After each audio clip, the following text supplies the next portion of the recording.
പടം കൊള്ളായിരുന്നു. എനിക്ക് നല്ല ഇഷ്ടപ്പെട്ടു.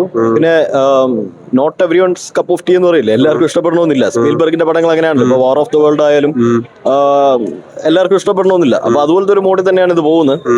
ഒരു സിനിമയുടെ പേര് പോലെ തന്നെ ഒരു ഡിസ്ക്ലോഷർ ഡേ, ഒരു മെയിൻ ഇവന്റ് ഡിസ്ക്ലോസ് ചെയ്യുന്ന ഒരു സിനിമയാണ്.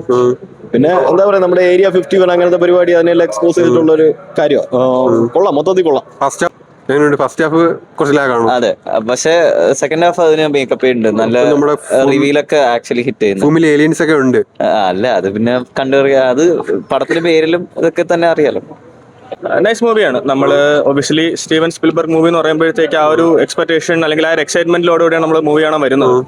അപ്പോൾ നമ്മൾ ഇപ്പൊ ഇതുവരെ കണ്ടുവരുന്ന ആ ഒരു സെയിം ഏലിയൻ മൂവി പാറ്റേൺ ഒന്നും അല്ല ഇത് ഫോളോ ചെയ്യുന്നത്. നമ്മളൊരു എന്താ പറയുക, നമ്മളൊരു അറൈവൽ മൂവി കാണുന്ന ആ ഒരു എക്സൈറ്റ്മെന്റിലായിരിക്കും നമ്മൾ ഈ മൂവിയും നമ്മൾ എക്സ്പെക്ട് ചെയ്തിട്ടുണ്ടായിരുന്നത്. ആ സെയിം എക്സൈറ്റ്മെന്റ് ലെവല് നമുക്ക് കീപ്പ് ചെയ്ത് പോകാനായിട്ട് ഹോൾ ത്രൂ മൂവി നമുക്ക് കഴിയുന്നുണ്ട്. It's actually nice movie. എന്താ പറയുക, നമുക്ക് ഒരു വലിയൊരു പ്രഡിക്റ്റബിൾ സ്റ്റോറി ഒന്നും അല്ല മൂവിയിൽ ഓൾ ത്രൂ ഔട്ട് ഉള്ളത്.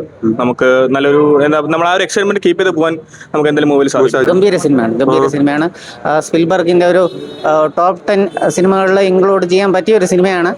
മെയിൻലി ഇതിൽ മറ്റേ വാർ ഓഫ് വേൾഡ്സ് പോലെ അത്രത്തോളം ബ്രഹ്മാണ്ഡ പടമല്ല, പക്ഷേ ഒരു നല്ലൊരു മെസ്സേജ് കൺവേ ചെയ്യുന്ന ഒരു പടമാണ്. ഏലിയൻസിന് ഭൂമിയിൽ വന്നിട്ട് എന്തോന്നാണ് അവരുടെ പർപ്പസ്, അവർ പറയുന്നത് നമ്മൾ ലിസൺ ചെയ്യണം എന്ന് വെച്ചാൽ അവർക്ക് എന്താണ് പറയാനുള്ളതെന്ന് കേൾക്കണം എന്നുള്ളൊരു സംഭവമാണ്. ഇനി ഏലിയൻ അബ്ഡക്ഷനൊക്കെ വന്നിട്ട് ഈ ഗവൺമെന്റ് എന്തുകൊണ്ടാണ് മറച്ചു വെക്കുന്നത്, ഏലിയൻസ് ഭൂമിയിൽ വന്നിട്ടുണ്ട് പക്ഷെ ഗവൺമെന്റ് എന്തുകൊണ്ടാണ് എന്ന് വെച്ചാൽ ഈ സ്പിൽബർഗിന്റെ സിനിമ വരുമ്പോൾ പുള്ളിക്ക് ഏലിയനായിട്ട് കുറച്ച് ഒബ്സഷൻ കൂടുതലാണ്. പുള്ളിയുടെയും ആ ജോൺ വില്യംസിന്റെ മ്യൂസിക്കും കൂടെ ഒരു മിക്സ് ആകുമ്പോൾ ഒരു നല്ലൊരു സിനിമാറ്റിക് എക്സ്പീരിയൻസ്. എനിക്ക് ഭയങ്കര ഇഷ്ടപ്പെട്ടായിരുന്നു.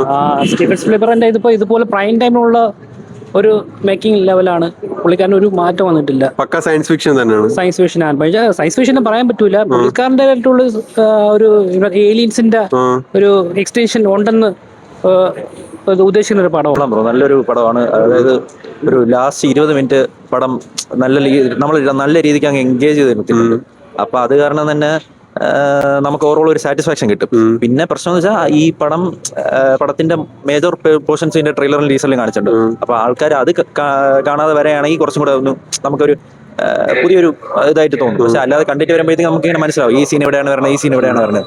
അപ്പൊ അതൊന്ന് കാണാതെ വന്നിരുന്ന് കാണുമ്പോഴത്തേക്ക് ഒരു പുതിയൊരു എക്സ്പീരിയൻസ് ആയിരിക്കും.